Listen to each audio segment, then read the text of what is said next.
From Katowice.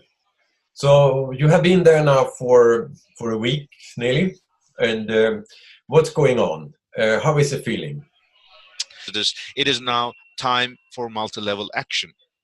And the advantage is that throughout this year in 2018, worldwide, local and regional governments have mobilized to participate in the Talanoa dialogues in an unprecedented manner. As we said, more and more national governments from the floor are addressing that they need to have local and regional governments on board. That is a public statement. This is from EU, this is from Japan, Norway, or also in developing countries all around the world. But we have two flagship reports that we have brought to Katowice. So the first one is the annual report of Carbon Climate Registry.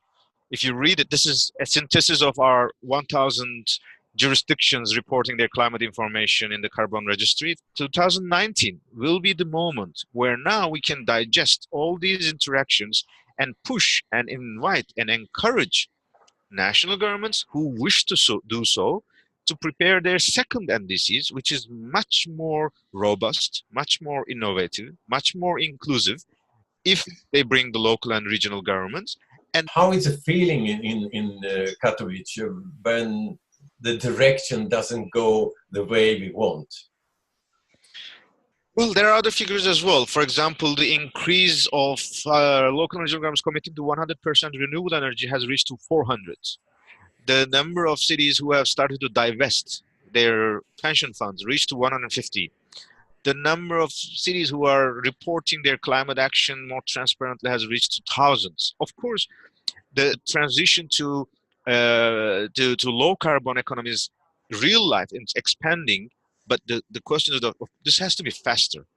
Yes, today we are having frustrating information, but there's also another bright picture.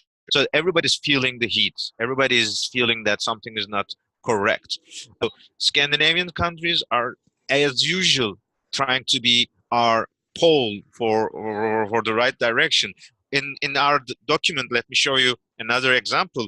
Östersund, the city of Sweden, who is the winner of the One Planet Challenge winner 2018, they are showing their data how they can secure emission reductions as an example.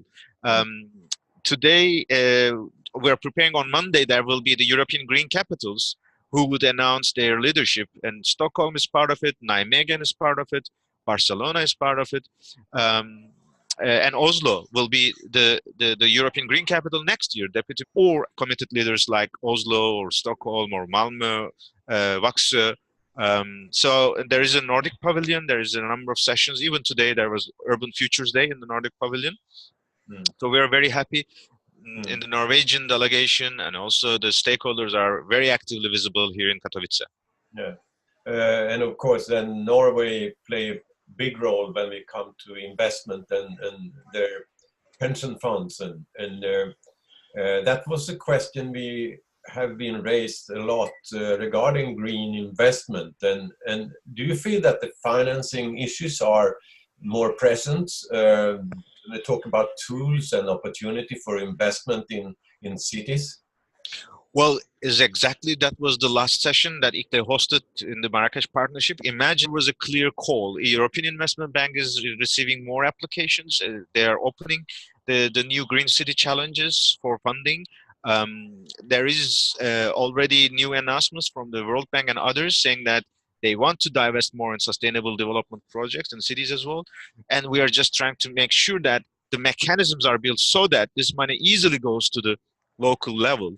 So next week will be more negotiation mode for ministers.